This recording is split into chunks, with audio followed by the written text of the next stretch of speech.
Diamond road గురించి మాట్లాడటం మనకెందుకన్నా? ఎలా ఉంది కూటమి ప్రభుత్వం వచ్చి 14 నెలల కాలంలో? ఇంకా సూపర్ అండి. ట్రెండ్ సృష్టించింది జనసేన, అంటే ట్రెండ్ సృష్టించింది.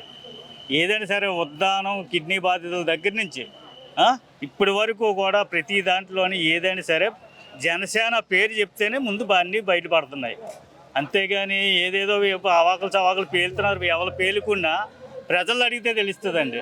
తీసుకున్న ఈ సూపర్ 6 పథకాలు తీసుకున్న ప్రజల్ని అడిగితే తెలుస్తుంది. ఏదో ఎవరెవరో ఏదో మీడియాలో ఏదో నేను చెప్పేస్తాను ముందుకు వచ్చి, అది కాదండి. జెన్యున్గా మాట్లాడాలి. ఎవరైనా సరే జెన్యున్గా మాట్లాడాలి. వాళ్ళు చేయలేకపోయారు, వీళ్ళు చేస్తుంటే వాళ్ళని ఇష్టం వచ్చినట్టు ఓచుకోలేకపోతున్నారు. అంతేగాని జెన్యున్గా మాట్లాడని ఎవరు ఒక్కరు లేరు.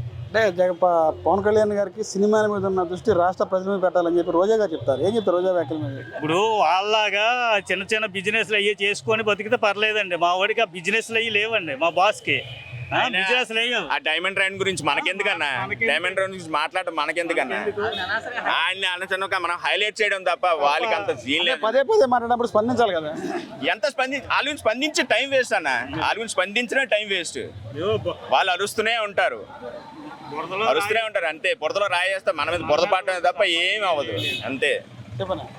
అదేనండి, బురదలో రాయేస్తే మన మీద తోలడం తప్ప అవేమీ లేదు. వాళ్ళు చేయలేరు, చేసి వాళ్ళు ఓచుకోలేకపోతున్నారు. అంతే. 29లో మీ కోరిక నెరవేరు? 29లో గ్యారంటీగా సీఎం అవుతారండి. మేమందరూ కృషి చేస్తాం. మేము వెనకుండే అండదండలన్నీ మేము అందిస్తాం. మాకు చేయవలసిన కార్యక్రమాలు మేము చేస్తాం.